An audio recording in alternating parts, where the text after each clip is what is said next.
I had a great conversation with Dan Bernardo, fellow martial arts sensei in his own school. We talked through his journey from opening his own school, from living in monasteries, and just almost everything martial arts. And this guy has so much knowledge, and I enjoyed our conversation, and I think you will too.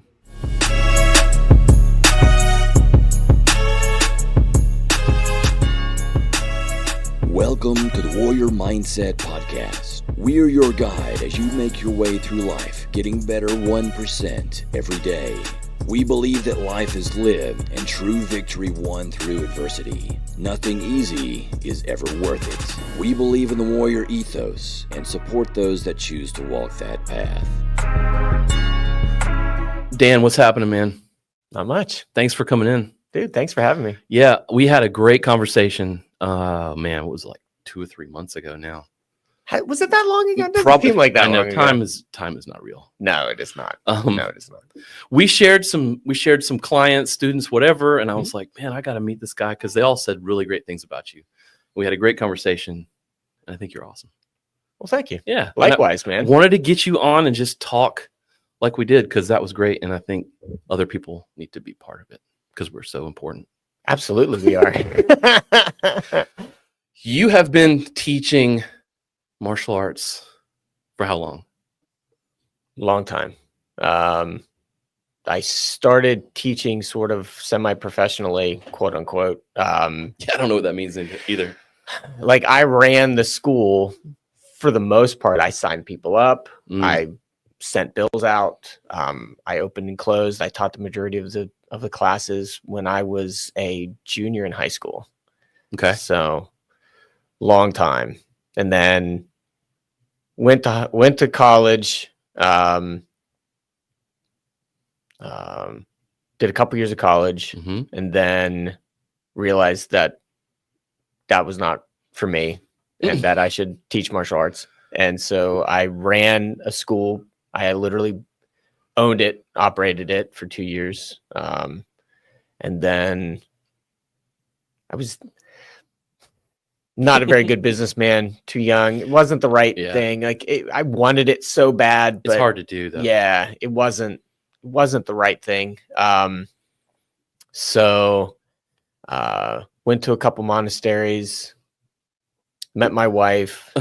We moved here. Yeah, that's a quick part of the story. Yeah. So I've been teaching for a long time, but in and out. And somebody asked me the other day, not long ago, why I teach. And the answer really is I can't not. There's no time in my life where I have not been teaching something. I am a teacher. It is what I do. I can't not do it. I've tried to not do it. Really? Yeah. How'd it work out? That was horrible. What'd you do instead? So I've done marketing for gosh. companies. I've done, I was an over-the-road truck driver for a brief period of time. I'm horrible at anything else. Okay. Yeah. So you say it's a calling. So I like the term vocation. Like I said, I've been in monasteries. It's kind of a term used as for your reason for being in this world. And that's, it is as much a part of me as anything else. I can't not do it. It's your ikigai. Yeah. We talk about that on the show sometimes. Well, let's back up. So you started teaching for someone else.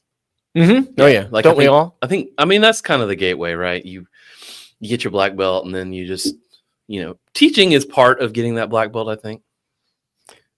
Possibly. I think so. I think you have to be able to explain what you do and teach it in order to fully understand it. I think I've over the years I thought I understood things until I tried to show someone else how to do it. And then I realized, I don't know any of this. Yeah. I have to go kind of practice it more and then I'm able to show them. So you started for someone else. Just talk a little bit about that transition between teaching for someone else and then opening your first school on your own? Like, how does that go down for you? Oh, you know, when you teach for other people, you're kind of like the older brother. You're kind of like the uncle in the family. You're helping more than anything. Right. You're not in charge of the curriculum. You're not in charge of the students' progression. You're not responsible for their progression. You're just someone put in charge of helping them learn this one little thing at this given point in time. And if they have questions, you don't have to know the answers. You don't have to, you know. So going from that to teaching like full time and being the guy, or, you know, the person in charge of the student's progression, it's a big jump. And I don't think a lot of people recognize how big that is. And I didn't when I first started. So when I first started teaching full time, I thought I was still the older brother. I thought I was still just helping people along. Wow. And then, you know, they go to test and you're like, why aren't they as good as I hoped they were? Why don't you know that? Yeah. Like, didn't I show you that? Why don't you remember this? Right. Oh, because you're not me. You don't learn the way that I learn. So I have to now learn how you learn. I have to learn how to teach based on how you learn. I have to keep notes of my students and where they are. And it's a lot of work. It's a lot of work. Yeah. I don't think people understand how much work it is. How much you have to care about those individuals. Yeah. I think that gets underrepresented too. Not to be woe is us, but I mean, it kind of feels like that sometimes. No, but I think you know, it goes back to the you know, teachers as a profession, as a thing, or as a vocation, if we want to call it that. It requires a certain kind of individual. Not everybody is meant to teach. Not everybody should teach.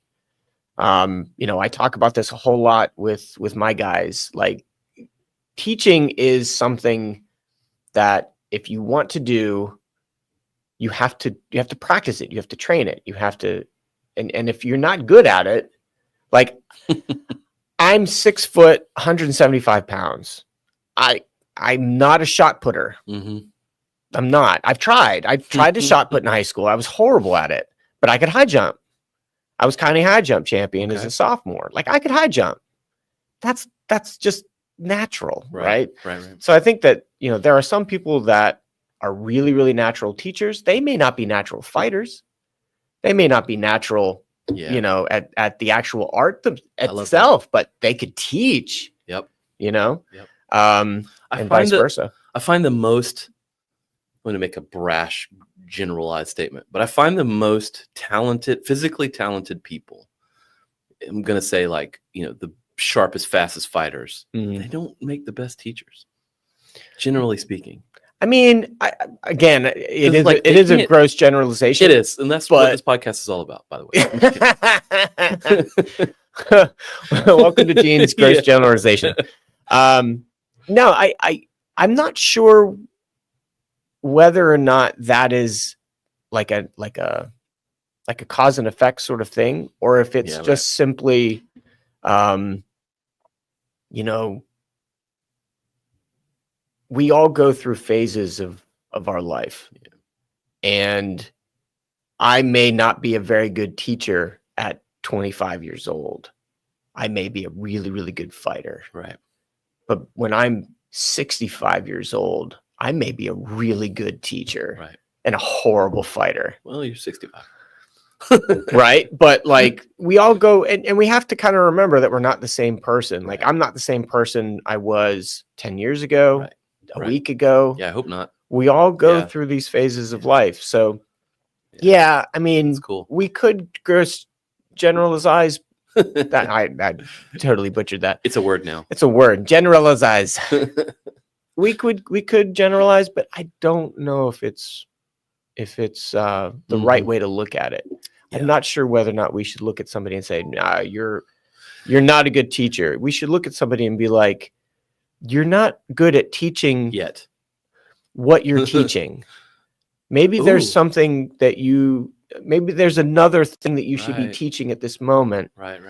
and maybe you should be a coach. That's cool. Maybe you should be like that. Like I've known a really good Cool. fighter who was amazing at running group class, because he just basically was like, all right, everybody, you're jumping into my into my workout. Right. I'm just leading you. Exactly. Right. I'm racing you to the end. Yeah. And that was incredible. And Yeah. students love those classes. They do.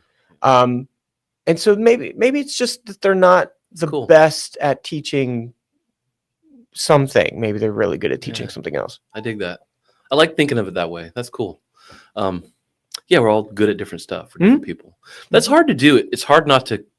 You find yourself sort of stuck in that sometimes, where you're comparing students to each other, or maybe you're comparing your students to like other peers of yours.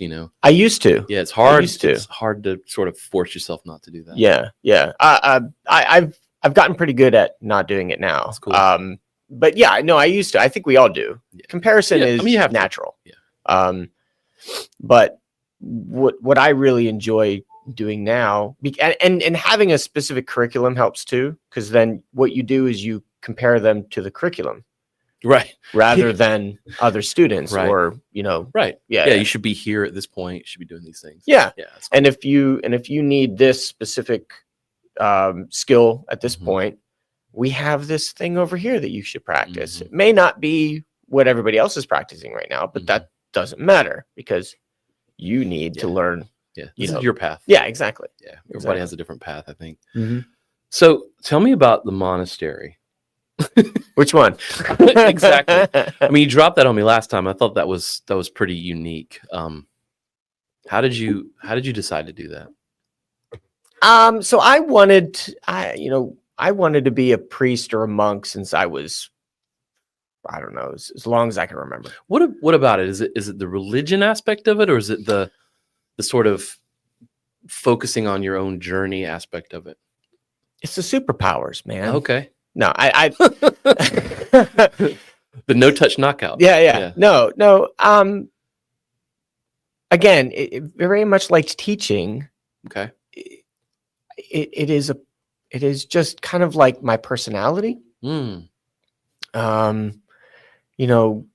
Growing up, I was surrounded. My parents were always in the choir at church, and so I would go and hang out with them while they practiced. And I spent so much of my youth just hanging around churches, hanging around priests, hanging around monks.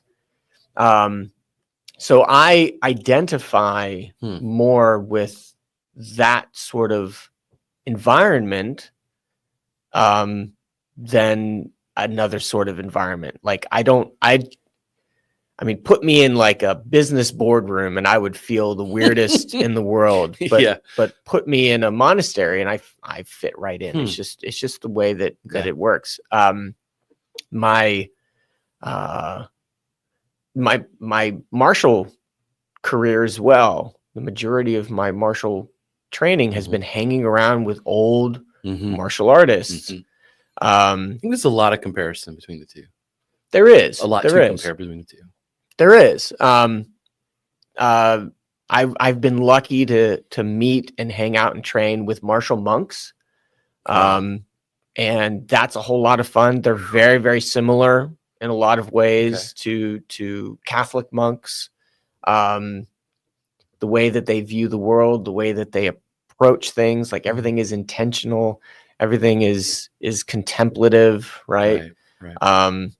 So that has had it's just who I am. You know what I mean? Teaching martial is also very similar. Like if you run a class that essentially is designed to cultivate the person, it's very similar as running a daily routine that is meant to cultivate the individual spiritually. It's all very, very similar. What kind of monastery? You said you went to two. Like, so I've been to quite a few. Okay. So well, you lived at one. For a brief period of time. Yeah. I mean, I've lived you were in a couple. You were going to do the monk thing. Like you moved in, you were like, this is what I'm going to do. Yeah. That was the last one that I was like intent on joining. Okay. That was a Camaldolese monastery. It's called New Camaldoli in Big Sur, California. Whoa, what is that? The Camaldolese are a suborder of Benedictines. Okay. But I lived also for a brief period of time in a Carmelite monastery. I spent time in a Zen Buddhist monastery. I spent time with Sun Buddhists, which is a Korean. Sun is the Korean pronunciation of Zen. Okay. I spent time with Benedictines. I spent a lot. I spent time with First Order Franciscans, Third Order Franciscans, Capuchins. Like lots. Okay. Lots. Yeah. So how, like, all right. So like, you just sort of invoke that. So you mentioned you have a class that is sort of designed to further that person as an individual, as a martial artist, not just sharpen their skills and their like sidekick. Right? There's two very different sides of the same coin, I think. How do you approach that? Like as a, I mean, Well, I don't. So first of all, I don't think that they're two separate sides of the same coin. There you go. So skill development or personal development is based on skill development, right? Like I can't develop as a person and not learn nothing, so to speak, right? Yeah. So the martial curriculum, the skills that we develop in the martial curriculum are designed to develop the whole person. I can't sidekick well if I don't develop good abductor strength, glute flexibility, lower back strength, core stability to be able to rotate my core on its own axis without tipping. I need to know where my head is. I need to know where my sense of balance is. I need to know where the target is. I have to be able to kick the target at the right time, at the right distance, at the right angle. Like all of these things are sharpening me as a person, so that if I, any sort of interaction with an external stimuli is built around that skill development. And this is where it starts to get into like more of the ethical sort of training, right? So in our system, we have 3 practices: Neigong, Weigong, Shimgong. Okay. And it's technically Shimgong first. Shimgong is mental practice, Neigong is internal practice, and Weigong is external practice. The Shimgong practice is, it initially starts with the listening, the intuition of external stimuli or internal stimuli, right? So the tension in my body, do I feel like, am I off balance? Do I have pain in this hip? Like when I'm doing a movement, like how's my gut feel, right? Like, is my brain in the right place? Do I have a headache? Like all of these things are internal practices. And so we have this internal dialogue when we train. And so if somebody, let's say we're learning, a high block reverse punch, right? So somebody punches, that's the stimuli. I'm seeing that something's coming towards me.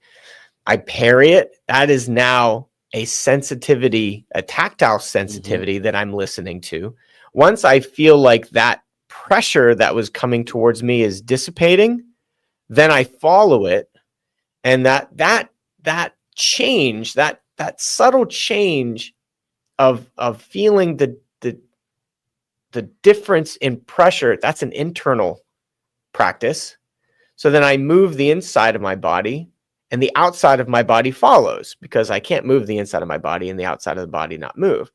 So then I parry, and I now have controlled my opponent's structure. I've moved them offline, et cetera, et cetera. I'm now in control of where their sense of balance is. At this point, I could do whatever I want. And so it goes back to Shimgong. What is necessary? Is this person really trying to hurt me? Do I have to break their arm? Right. That's cool. Is this person did he just trip and fall and land towards me? But he has no, Yeah, right. no violent intent He wasn't whatsoever, malicious, right. right? Is this Uncle John at the wedding who's had too much to drink? And if I break his arm, this is going to be a bad thing, right? So then that goes to that ethical dilemma. What is necessary? And I should only do what is necessary. But I can't do that until I have control over the situation, right? So that skill is all personal development. That's all it is. Right. Just teaching a sidekick, chamber the knee, kick the foot. No, that's Yep. not the point. Yeah. That's not the point. Yeah. Spoken well. Yeah, I've seen. Yeah, I get you. So training in that way, Yeah. right? Training in this way where It's transformational. it is. Yes. Because we want to, because it's about cultivation. That's the point. It's about cultivating a body. It's about cultivating a person who, when something happens, no matter what it is. And you were seeking that, right? You're seeking that, and you found some of that in this monastery that you were investigating. I did. Absolutely. Yeah. I did also find that I much more belong in the martial arts world. The monks didn't want you teaching them how to fight. Oh, they loved it. I bet. But the last monastery I was in, my spiritual advisor, Father Michael Fish, who's an amazing guy. He was from South Africa, just the coolest dude to talk to. Basically, finally, was like, Dan, you really should be teaching martial arts. Right. Like, just go do that. Just go do that, right? Yeah. And I was like, okay, 10-4. You belong, but you got to go. And it doesn't mean that the monastic life is gone. It doesn't mean, just because I have a wife and kids, doesn't mean I can't live a contemplative life. It doesn't mean that I can't live a life of cultivation and one of work and prayer. And, like these are, it is a possibility. And I wish more people would take advantage. I do too. I wish more people would spend time with themselves. You ever seen the person that like maybe they're on a run or a walk or they're out and they have to like play their music like the whole time? Yeah. It's like, why don't you want quiet? Yeah. Like I always wonder about that. I'm like, what are you doing? Like spend time with your thoughts. It's like it feels like they're trying to avoid their thoughts. Oh, they absolutely are. And they absolutely are. Yeah, we talk about this a lot in the monastery. Okay. Yeah, silence is scary. Well, you have vows of silence, right? Some places do. Yeah, some places do. Yeah. There's some places like there's this monastery in France. What is it called? It starts with a C. It's going to drive me absolutely bonkers. But they take incredible vows of silence. Like they are silent for like 95% of the week. And then they have like a half an hour where they can talk to each other. The last monastery I was at, I'm trying to remember. I think it was every Wednesday they took a vow of silence. And so even when you ate with each other, there was no talking. What do you think about, I see people taking like sabbaticals from something like do a social media sabbatical or whatever. What do you think about those things? I mean, I think they're fine. Yeah. I think that sometimes our culture and our society is just noisy. Very. And especially lately. Very much so. Very much so. So the idea of taking a break from social media, taking a break from, whatever that could be causing you stress, it's a good thing. Yeah. It's a good thing. I have a student who, going back to that whole, everybody has their own path. Her path at this point, and I've told her this, is to be the eye of a hurricane.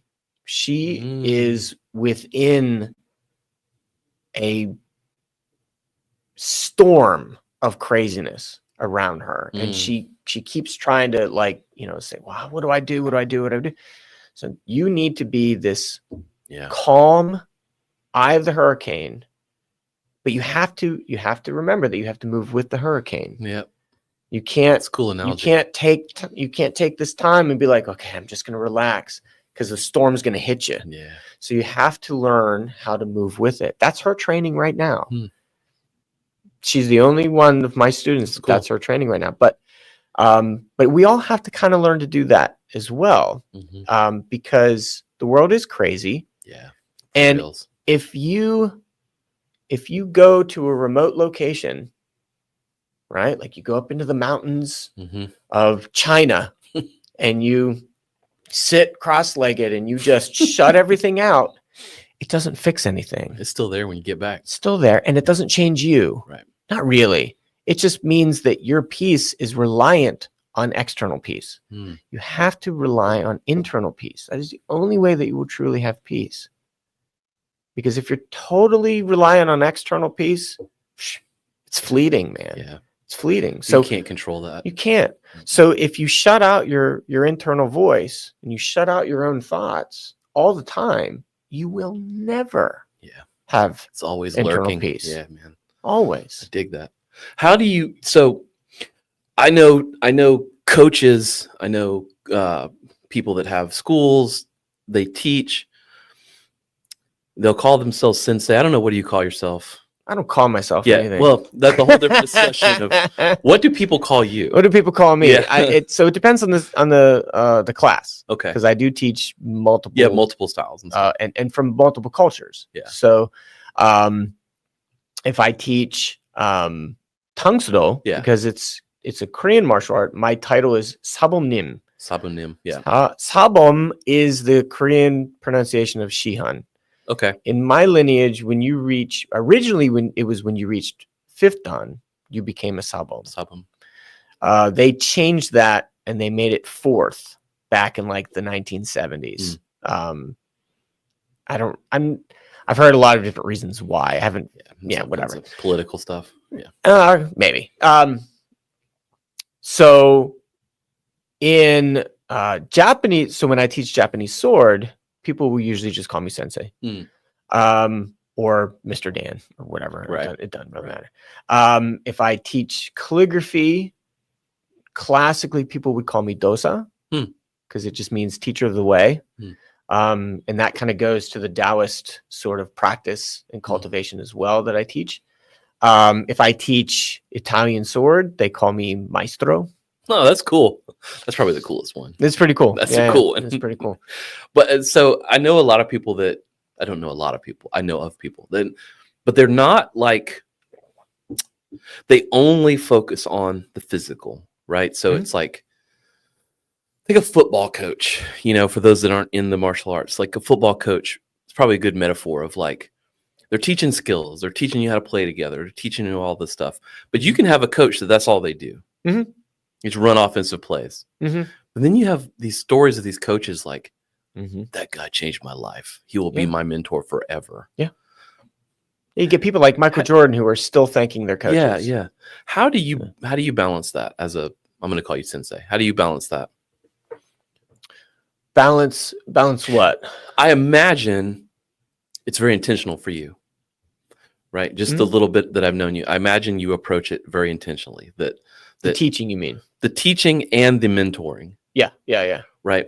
And I know in like a jiu-jitsu culture, there's right now another brash generalization. But you can see it online if you spend some time looking. There's a sort of a pushing away from tradition in terms of that. Like I've seen posts where people are like, I would never try to mentor one of my students. I'm just here to teach them how to, roll and strangle people. Yeah. I find that very short-sighted. I mean, that's not a poop fest on jiu-jitsu. It goes across everything, but I honestly don't think it's possible. That's what I'm getting at. Do you think about it, or is it just who you are? Oh, I think it is who I am, but I don't think that you can spend a considerable amount of time with any single person and not be invested in them in some way or shape or form. Yeah, it's impossible. How do you not care about unless people? you're just an absolute jerk? Yeah. Right. Which is, I agree. that's possible. I agree. Right. I agree. But how can you not care about their? I mean, what do you? Like, I don't get it either. I don't get it. I read those things and I'm just like, okie dokie. So on the flip side, right? Mhm. You have in martial culture where, I see it all the time on Facebook, like there's a graphic and on one side it says what you think you pay for. It's like karate lessons. I've seen that. And then what you actually pay for, 47 points. life skills, therapy. It's Yeah. like, no. Back rubs, foot rubs. I am not a therapist. Salt your steak for you. Yeah. I'm not a Right. life coach. Right. I'm not licensed. Yeah. I'm not trained Yeah, right. to do these things. Right. There's a lot of martial artists who think that they are far more important than they are. Yeah. I don't want people to get that impression from me or from any martial artist. We are not. Yeah. I didn't mean to sell that for you. No. But it's a very common thing. It right? is, and that's why I bring it up. I don't think that is healthy. That is not a good thing for us. So on the flip side, the jiu-jitsu idea of this is all I'm teaching you. Right. Yeah. That's what we're doing. That is true. You to claim that you're teaching something else Mm-hmm. sometimes It's a big claim. it's a big claim. Yeah. Yeah. It can happen, but it just kind of has to I happen. mean, if you're licensed, Yeah. you know what I mean? Like, I get it. I do know some martial artists who are physical therapists. Yeah, me I too. do know Yep. some martial artists that are actual mental therapists, therapists. I know martial artists who have their PhDs in educational science. I Mhm. have, like these are realities. Mhm. But if somebody comes into my dojang and they say, I'm having some serious mental issues and Yeah, we're gonna call someone. I want to have, Yeah. like, I'm totally fine with you training, but I want to have a triangulated Yeah. meeting Yeah. with your therapist, Yeah. you and me to see what is the right Yeah. path forward here. Maybe this isn't the right path forward. Right. Yeah. I like that. I think we're on the same page there. Mhm. Yeah. Just the total lack of it, though. It just seems sort of like, you kind of missing out a lot. But so another thing I wanted to talk to you about, which we didn't talk about last time, was in the martial arts, in your teaching. And if you don't want to tell a story, you don't have to. But what was a time when you had your heart broken the most? Because you're not a real. I'm going to say another generalization, but you're not a real sensei until you had your heart broken. You know what I mean? But You don't have to name names. We can swap stories. okay, so I won't name names. That's yeah. But when you finally get to meet your hero, Oh, damn. Never meet your heroes. and sometimes it means that means spending time, Yes. years sometimes. Yeah. One of my biggest issues with martial artists is that 90% of the martial artists that I've met that are teachers are bullies. The biggest bullies I've ever had in my life were martial arts teachers. Interesting. I'll make a generalization here. I attribute it to the Karate Kid. So I have a nit to pick with Karate Kid. So from a historical standpoint, we have like pre-World War I martial arts. So like, I mean, you could go a little bit further than that with Chinese martial arts, but like when the communist revolution happened in China, you started to get this big gross, they created the National Physical Education Program. Right. They created the Guoshu and the Jinwu Institute. They tried to basically make martial arts available for the masses. Okinawa, Japan, same thing. Mhm. Japan took over Okinawa. Anko Itosu wrote his letter to the Minister of Education, said, hey, I think karate would be really great for the public education system. Can we keep doing this? And they're like, okay. So karate got spread through to the public. And so you got this drastic change in the practice of martial arts around pre-World War I. Okay. The end of World War II happens, and you get a mass deportation of martial arts throughout the rest of the world. Like it was coming here beforehand, right? Yeah. Victorian England was obsessed with everything Asian. Bartitsu existed, right? Like arguably the first mixed martial art in the world, created by Edward Barton Wright. I don't know if anybody knows what I'm talking That's about. very, very esoteric knowledge you have there. So if you've ever read like any of the Sherlock Holmes books or whatever, he does Bartitsu. I think they, getting off subject, but I think they referenced that in the Robert Downey Jr. version of. They might have, where he was like calculating whatever. Yeah, and doing Wing Chun. Yeah, absolutely. Yes. But so like Victorian England loved all of that. Judo had made its way here long before President, whatever his name was, had his own judo coach. What was his name? Roosevelt. Yes, Teddy Roosevelt. He had his own judo coach. So like martial arts was here. Asian martial arts was here, but it didn't have its mass deportation until after World War II. So you have American servicemen. I was going to reference that trained in Okinawa, trained in Korea, trained in Japan, and then they brought it back here and they did whatever they wanted to do with it. And it became this Western martial art that we think of today. Yep. Now we have American karate. We do have them. Yeah, absolutely. Right. In my lineage, we have American Tung Sado from Chuck Norris. Right. And so from World War II, the end of World War II to 1984, you have martial arts in America and like in the West, hard militaristic training. Okay. Most schools did not have students under the age of 16. Most schools trained very hard. Right. There was bare knuckle fighting. Yeah. Well, you think it's because a lot of them were military guys? A lot of them were military guys. Inner city schools were far more common than suburban. Well, we get to fight. Yeah. So then 1984 happens. The Karate Kid comes out. And now you have a mass inundation of kids wanting to learn martial arts. It's one of the things that really pulled me into it. A lot of people. So now you have these old, grumpy, militaristic martial artists who have no clue how to teach kids. Yeah, like John and they're Kreese. like, you're describing John Kreese. 100%. So let's come on in, kids. You're going to train with everybody else, and we're just going to smash you. You're either going to get tough or leave. And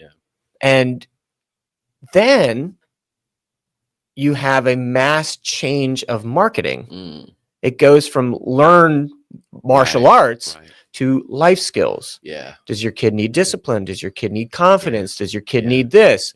And so you have a change of the demographic of kids who are going into the martial arts, hoping to learn these skills. And the teachers are absolutely inadequate, incapable of actually teaching them. But it makes a lot of money. It makes a ton of money. Do a lot of that. So what happens is you get kids who come in 1984 to 1986, and they are essentially being, they're coming up in the ranks, and they are emotionally, intellectually, like not good. And then they get put in charge of classes. Because that's what we do. And they bully. And then you get another generation of kids that come up and have just been bullied by these older kids. Waiting for their turn to bully. And then it's just this constant cycle. Yeah. And so the martial arts for the past 60 years has been just a constant bullying from people pulling rank. You've heard this, right? People 100%. Pull rank. This is just, it's a sad thing. And so how do you teach life skills?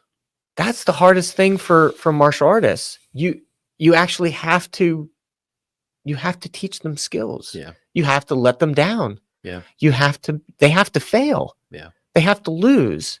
They have to, you know what I mean? Like they have to overcome obstacles, overcome obstacles. That's hard to do and hope that you can make money. Yeah. There are some people that are amazing at it. Yeah. The best schools. Yeah. It's not going to work out that way. Yeah. The schools that do it the best now are jiu-jitsu schools. You think so? Absolutely. Because as soon as you walk in, you suck. Yeah. I think losing, I'm going to say the term losing, happens a lot more in jiu-jitsu. Mm-hmm. Like, that's one of the things that I like about it, is that it humbles you so fast. Mm-hmm. Right. Whereas a more traditional art like karate, or I imagine Tang Soo Do or whatever, it's more internal for a while. Well, like, And you walk in, your failure's like, oh, my stance is wrong. Well, I'll just practice it better. or Jiu-jitsu, you get your ass kicked. you absolutely. Like Absolutely. day one, you're getting Absolutely. your ass kicked. Yeah. First class, you come into my Tang Soo Do, or like a Tang Soo Do class that I grew up in. First class, low block, ha, high block, ha, punch, ha. I feel great. I'm going to come back again. You feel really good. Yeah. That's not what happens in jiu-jitsu. So like No. Nowadays in my classes, like even when I teach Tai Chi, so my Tai Chi Chuan class, we do a lot of push hands. You're gonna suck. Yeah, that's not even easy. the first day, right? Tang Soo Do, cool. we do a lot of partner work. Yeah. I've White seen your belt, videos. I love first day, you are going to get thrown on the ground. It is going to be, it might be fun. Will you come back? But they might not. That's a very healthy outlook as being a teacher. I think the proliferation of school, like I'm going to call it school teachers, like, martial arts teachers, relying on it as their primary source of income changes the game. I imagine most people that brought that art over originally, it wasn't there. They probably weren't even getting paid to do it. A lot of times, you know what I weren't, mean? Much less being your primary source of income. Right. And nowadays, you make six figures teaching kids and stuff. Absolutely. It's very hard to let those kids fail in a big way, particularly with like the way parents are nowadays. Yeah. You know what I mean? I think parents are like, I'm a parent too, and so are you, but like, I think it's just kind of shit. I try to tell people, like, if I ever have to kick a student out, it's not because of the student. I know. I don't teach kids. I have one 10-year-old that trains with the adults. It's a great age. It's the granddaughter of one of my students. It's kind of awesome. But she's like a little more mature, like mentally, and she. But I was having a conversation with another student of mine who was a collegiate baseball player, had a full scholarship, play baseball. Nice. And he has now started coaching baseball on the weekends. And I said, man, we were having breakfast the other day. I said, how's it going? He's like, well, the parents kind of suck. He's like, I'm in practice. The parents are right behind me and going, why isn't he doing this? Why didn't he do more of that? Yeah. I think he should be fielding more. Shut up. It's like, this is practice, dude. Go back in your car. Yeah. And I was like, man, I remember I'm Gen X. I mean, I have no idea what you identify with or whatever, but I'm Dan. Yeah, I was born in 74, so I'm Gen X for sure. But 84 here. When my mom, because my dad didn't do that shit, but when my mom would drop me off, and that's the key word, to practice, she'd be like, what time is practice over? I'm like, I don't know, 6. See you at 6:30. Yeah. Even the weekend game, it was like, when's your game over? Yeah. 2:00. Okay, I'll pick you up at 2:30. Yeah. Like, they weren't even there. Right. You know what I mean? Right. Like, and that's probably too far. My parents are great parents. This is not a commentary on my parenting, but like, can we find a happy medium? Yes. Where you can be there, just shut the hell up. Yeah. And let the kid do the thing. Let the coaches do their job. Yeah. Even if the coach sucks, that's part of the process too. I always tell students, especially ones that do that. I sometimes I have to walk over and be like, listen, if I was a neurosurgeon working on your son's brain, would you be right behind me telling me what to do? No. Do you know what I'm doing? Yeah, you have no idea. No. Yeah. shut up. I know. Sit down. Ugh. And I'm fine with telling them that.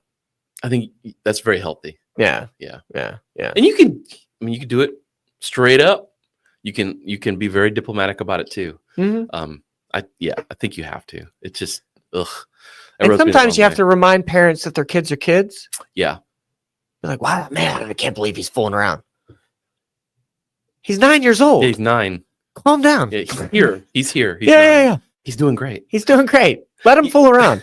There's mats out there. He won't hurt himself. I promise. Yeah. That's something like even if it's not going well, even if the instructor's not doing a great job, even if the coach's not doing a great job, if they're having a bad experience, they can learn from that too. Mm-hmm. You can learn what not to do. Yeah. You can learn what shit feels like. Yeah. I mean, that's very important as well. Yeah. I mean, I think about like a kid that grows up and they've only known success. Right. Because it's only thing that's been presented to them. It's been manufactured to where they're always success, whatever. Right. What kind of an adult does that make? So I've known some that, their entire like elementary and middle high school career has been that. Yeah. And then they go to college and they quit. Their ass kicked in the first semester. Yeah. They usually, I've known at least 3 in my life, and they've quit within the first 2 years of college. It's my freshman roommate in college. He was that guy. Yeah. Yeah. It was like, woo. Yeah. And so that development is just later in life. Yeah. Right. So then, but what a hard road to travel when you're feel you. dealing with that shit in your 40s. Like, I feel you. Oof. Yeah. Like let's cross that bridge when we're 12. Like that is much more efficient. Yeah. I mean, if you want to talk about efficiency, which is what you're worrying about, you want your kid to get there as fast as possible. Right. But like, let's not rehash this when they're 30. Yes. Yeah. Oh no, I 100% agree with that. 100% agree. And if you have a good coach, I don't care what you do, whether it's sports, music, I don't care what you do. If you have a good coach that does that for your kid, worth every penny. It is, man. It's beautiful. Mm-hmm. All right, so all that, and I don't even know where we are right now. We're gone. So your dojang, that's pronounced right. Yeah. Is well within martial arts. That's it. I love that name. Oh, thank you. I love it. It says so much about you, I think, in your journey. I'm sure it was very intentional. You named it well within, but that's great. So how do you get there? How do you get to where you are currently from teaching for someone else to where you are now? Mm-hmm. Oh gosh. How do you open it's complicated, but when I first opened, it was called KDA Karate Academy. Okay. And that was because I was incredibly invested in an organization called the Korea Tangsudo Association, or KDA. Okay. And so I'd hoped that it was going to become like this beacon of the KDA, and it was going to be, this amazing thing. So I called it KDA Karate Academy. And what ended up happening was it ended up being kind of confusing for people because I also taught sword. I also taught Wing Chun. Sure. I also taught, or I didn't teach the Wing Chun, but I had a Wing Chun program. I taught Tai Chi. I taught meditation. So it's not just karate. And then because I was a part of this organization, there was membership involved in the organization. Right. So you join KDA Karate Academy, you pay, but then your first test, now I got to pay and join the KDA. So I had parents that were just like, I thought we were a part of the KDA. Yeah. How do I explain all this? No, you're not. So I ended up changing the name and making it more general. Yeah. Well Within came to me mainly because of my desire to run a holistic program. Yeah. That's cool. And so it kind of has multiple meanings. The well within is wellness within your practice. It is a deep well of knowledge within the curriculum, within your practice. Your well-being is deep within your own well. Martial arts your wellness starts from within you, not from without you. Right. My Taoist practice is what's called a Neidan practice, which is internal cultivation, not external cultivation. So there is way done practices within Taoism, but it's like taking herbs and like things like that to achieve immortality. We should get started on that. I could go on about Taoism in the future, but Neidan is like internal cultivation. Yeah. So your meditation, your contemplation, your qigong practice, your taiji practice, like it comes from within, and so that's kind of all part of it as well. The logo itself is a chop, right? But it's also a picture of a well, like a Western well. But it's made up of two characters. The top character is actually the oracle script for internal, for Ne, like Neidan, right? So the top of the well is a Chinese character, meaning internal or inner, and the bottom, like the brick portion of it, is the trigram for fire. Ooh, that's cool. So you have an internal cultivation, your internal fire, and that trigram is also represented by the Chinese character that you would probably recognize from the term Shu Ha Ri. Okay. Yeah. Yeah. That is represented by Ri, transform or transcendence. Yeah. Right. So this internal transcendence that we have, That's cool. it's all, I dig it. it's all part of the process. Yeah. So I put a lot of thought you worked into on it. that, man. Yeah. Yep. And your calligraphy practice probably came in pretty handy. Making your own logo. Yeah. All right. So you also have started something called the Tang Sudo Initiative. Tang Sudo Training Initiative. Yes. Tang Sudo Training Initiative. Yes. What is that? The Tang Sudo Training Initiative is a group of people who just like to train. Okay. And that's and they want to share and learn and cultivate, and without political boundaries, right, without stylistic boundaries. Like I have people in the initiative that aren't Tang Sudo. I have a guy who is a BJJ, karate, Kali. Like he's incredible. Cool. He's one of my favorite dudes in the world. His name is Kenneth Knight. Anybody on here, go to Kenfu TV on YouTube. He is awesome. Highly recommend subscribing to his stuff and looking what he does. He's awesome. I have Tai Chi members. I have members that do Hapkido. Like, oh, wow. And I have people from all different organizations, and that's kind of the point. Cool. When I was in the KDA and I would travel and teach, because people liked what I was doing, and so they would want to bring me up. But it wasn't in the KDA, like the dojang or the dojo wasn't a KDA dojang. I would have to kind of maybe not teach everything, or maybe right, or the long-term goal was to get them to join the KDA, right? And I hated that. I absolutely despised that. I'm a giver. I'm a sharer. Yeah. I will teach because I love it. I do not want to have any external or any ulterior motives. Right. I love what I do. I think it's the coolest thing in the world. I love getting people to that point where they're like, "Whoa!" I love blowing people's minds. Yeah. I love when people kind of go, like, I love that. Yeah. I get high on that. Yeah. Like, it's just, it's my favorite. So I don't want any ulterior motives. I don't want That's cool to require people to leave their teachers. Like, it's the dumbest thing in the world. Yeah, it's weird. So the initiative really exists for that reason. So I have people in the initiative that are cool. all different styles, all different organizations. And it's really just kind of like, we have a Google Classroom. Oh, wow. With tons of videos and translations cool. of work, and like it's a resource. We meet and we train.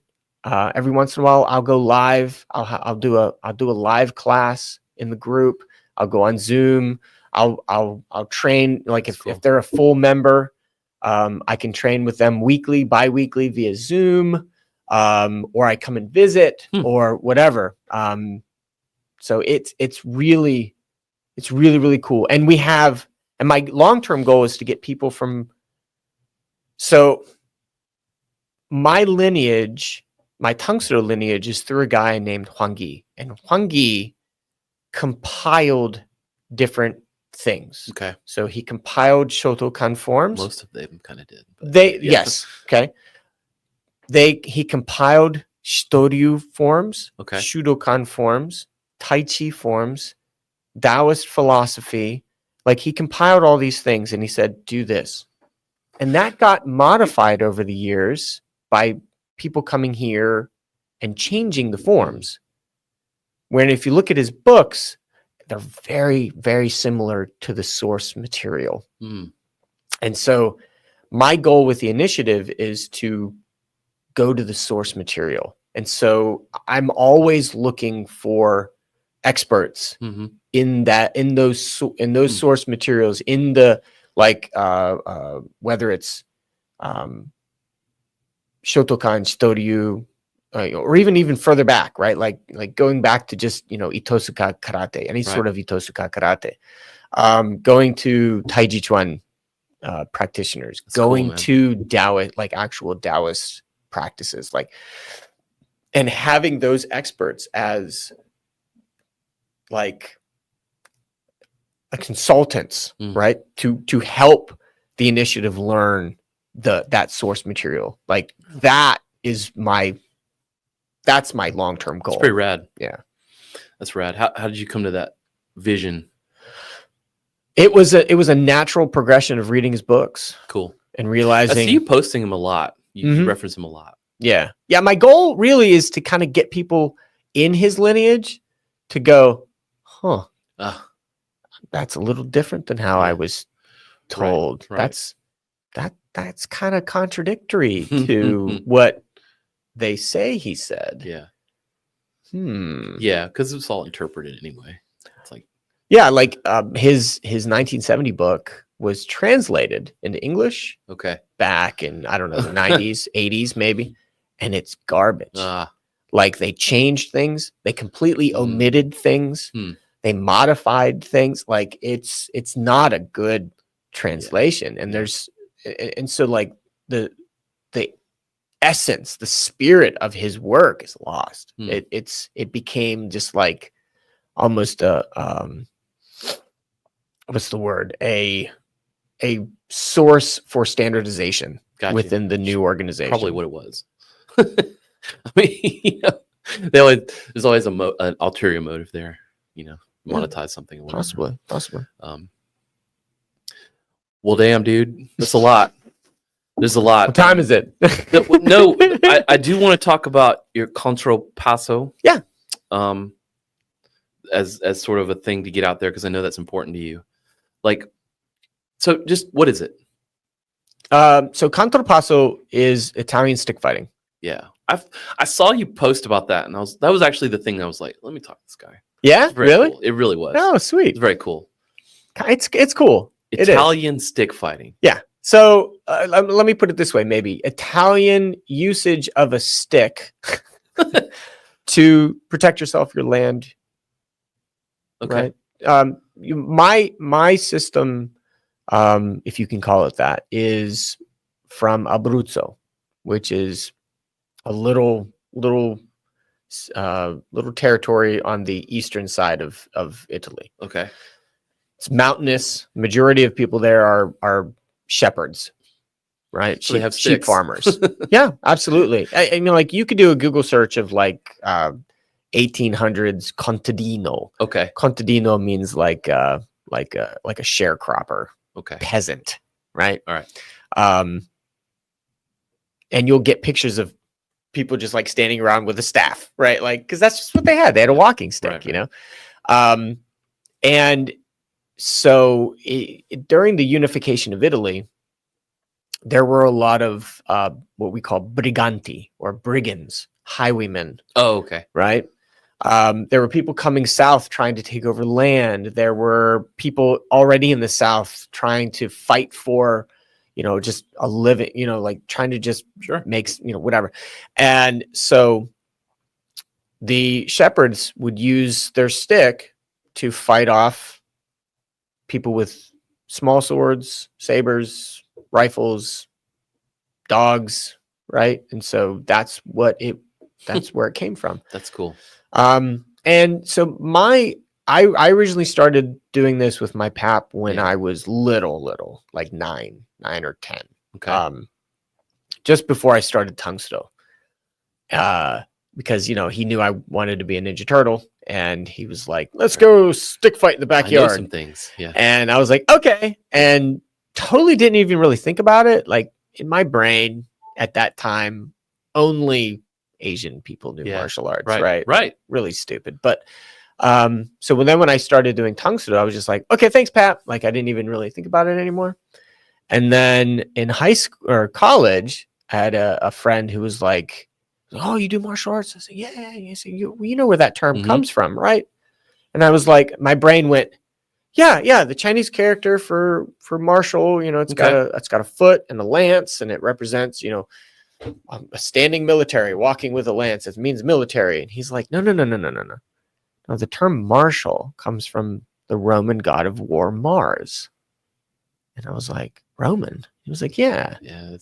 And I was like, okay. He was like, there's European martial arts. It's more than one. Right? And I was like, you mean like boxing, wrestling? He's like, yeah, but like fencing, right? Like, so this is like what, like 2004, maybe 2005. So YouTube is like in its infancy, but like I'm looking up videos, and I found videos of Sicilian stick fighting. Okay. And I went, holy crap. That's my path. That's what we did. These stupid, That's cool, man. These stupid behind the back things, and the jumping, like, oh man. And I'm like, what the hell? So that's when I first started to realize, oh, there's some reality to this. And I did some research, and then so the contrapasso system is called that because that's a term that he used a lot when we would train.